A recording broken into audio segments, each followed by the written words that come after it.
kembali lagi dengan saya Dr. Ananda dalam channel Kucil Family. I'm not the best parents in the world, tapi di video kali ini saya ingin men-sharing apa yang telah saya lakukan terhadap putra-putri saya agar mereka tidak kecanduan dengan gadget. Yang paling sering adalah HP.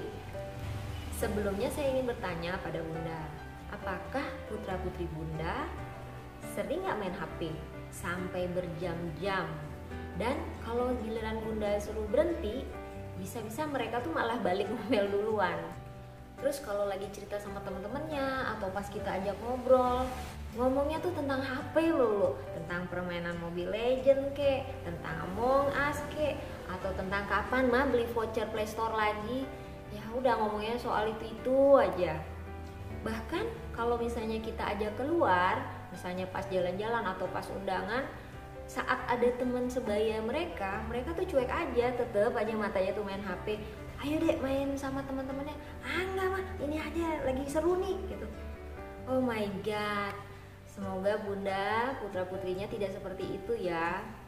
Kalaupun mereka sudah terlanjur seperti itu, nah jangan patah semangat, jangan pantang menyerah, karena mumpung mereka belum memasuki usia remaja, belum terlambat. Pokoknya kita sebagai orang tua harus bisa memberikan aturan yang tegas agar tidak merugikan putra-putri kita di kemudian hari. Kasih sayang itu bukan memberikan apa yang selalu mereka minta, tetapi kasih sayang itu adalah untuk membuat mereka kelak bisa menjadi manusia yang mandiri dan berguna bagi nusa dan bangsa. Oke, semoga video ini bermanfaat ya.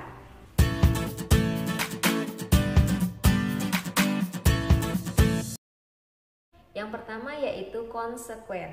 Menurut saya hal ini penting melenting. Karena bila kita mengharapkan anak kita tidak main HP, jadi jangan sampai putra-putri kita melihat kita asik main HP, main Facebook, main WhatsApp, main Line dan sebagainya. Nah, kalau kita punya waktu luang, bermainlah dengan mereka. Misalnya kalau kita kepingin main HP, ya main HP-nya sama mereka. Karena kalau misalnya mereka melihat kita asik dengan HP, ya mereka merasa, aduh kok nggak adil sih Mama boleh main, sedangkan aku nggak boleh. Dan kalau misalnya mereka memang saat itu perlu menggunakan HP, berikan contoh menggunakan HP yang baik. Maksudnya gini, misalnya saat belajar, saat mengerjakan tugas, mereka kan zaman sekarang tuh pakai Google atau pakai tugas-tugas dari sekolah tuh pakai aplikasi. Sambil Bunda dampingi dan Bunda pantau, mereka boleh menggunakan HP. Begitu juga saat Bunda menggunakan HP, tunjukkan pada mereka kalau Bunda itu menggunakan HP itu untuk bekerja, untuk bisnis, untuk mencari nafkah, bukan hanya sekedar bersenang-senang.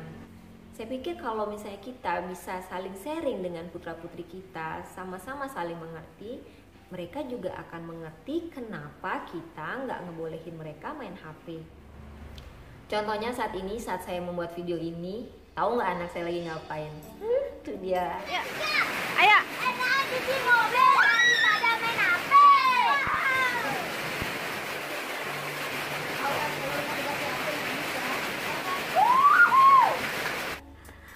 Nah, itulah. Mereka nggak boleh main HP karena hari ini bukan hari Sabtu dan Minggu. Tapi setelah mereka capek belajar, ya saya sebagai orang tua harus memberikan hiburan pada mereka. Ya mumpung sekarang lagi hujan, jadi udahlah bolehlah main. Kedua, substitusi. Maksudnya kalau kita nggak ngebolehin mereka main HP, jadi apa dong permainan yang harus mereka lakukan? Apa yang harus mereka kerjakan biar happy, biar fun? Jadi Bunda juga harus menyediakan hal-hal tersebut. Misalnya Bunda bisa berikan mainan alternatif seperti permainan kartu atau permainan bongkar pasang atau main boneka, apapun yang mereka inginkan sebagai pengganti HP tapi bermanfaat bagi mereka. Atau kalau yang senang outbound, main keluar sama anak. Nah, kalau Bunda punya waktu, nah di saat waktu luang Bunda, ajak mereka bermain, misalnya ke pantai atau jalan-jalan di taman hiburan sambil olahraga, jogging. Pokoknya ajak mereka menghabiskan waktu bersama dengan kita juga. Atau bunda yang memang sibuk, gak bisa memberikan banyak waktu luang bagi mereka. Mungkin bunda bisa memberikan kegiatan lain seperti les bahasa Inggris, les menari, dan sebagainya. Cara lain yaitu membiarkan anak-anak kita lebih banyak berinteraksi dengan teman-temannya. Tapi dalam arti berinteraksi bukan lewat HP lagi ya, misalnya mabar atau main bareng ya, tapi secara kasat mata kita ngeliat mereka misalnya main sepak bola bersama atau main tembak-tembakan bersama, nggak apa-apa jorok-jorokan, tapi tuh mereka tuh bisa saling berinteraksi, bersentuhan, saling berkomunikasi secara langsung. Jadi nggak lewat virtual atau misalnya hanya permainan HP aja. Nah, bunda juga berkewajiban untuk menjelaskan kenapa mereka nggak boleh main HP, kenapa mereka boleh menggunakannya dalam waktu tertentu saja. Ajak mereka berdiskusi karena mereka memiliki hak juga untuk mengeluarkan pendapat, untuk mengetahui kenapa pembatasan-pembatasan itu dilakukan terhadap mereka. Nah, bunda juga harus mempunyai jawaban kepada mereka agar mereka juga puas dan memahami peraturan yang bunda terapkan. Jangan berat sebelah. Nah, jawaban-jawaban bunda ini yang agak-agak masuk akal bunda ya, jangan bohong-bohong amat. Karena anak kecil zaman sekarang tuh pinter-pinter. Kalau mereka tahu dibohongin atau alasannya itu nggak masuk akal, kadang malah mereka mempunyai alasan untuk tidak mematuhi peraturan kita.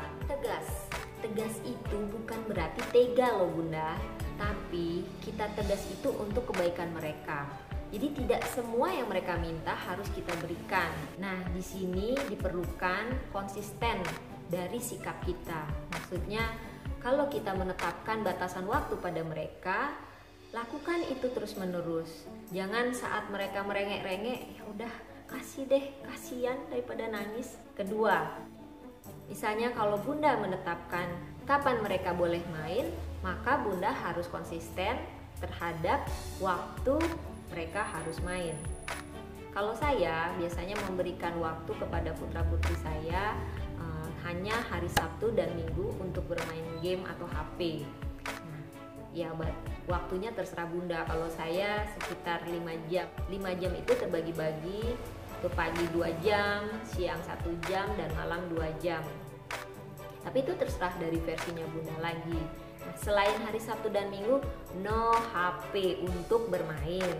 Tapi kalau untuk belajar ya boleh, karena zaman sekarang apalagi dengan keadaan pandemi sekarang di mana semua tugas sekolah itu lewat HP, online, daring. Jadi ya mau nggak mau ya kita membolehkan mereka megang HP.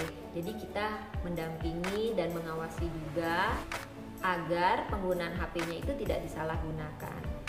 Ya pasti ada bohong-bohong dikit lah, tapi yang penting tidak menyeleweng parah-parah amat. Namanya juga anak zaman sekarang yang susah untuk kita batasi 100%, kita pantau 100%. Yang penting bila mereka merasa diberikan kepercayaan, bagaimana cara kita menanam kepercayaan itu agar tidak disalahgunakan. Mengasihani anak itu dengan banyak cara. Mungkin pada suatu saat kita dibilang, wow, monster mom. Tapi monster mom ini adalah mami yang sayang sama kamu, bukan monster yang ingin melahap masa depan kamu.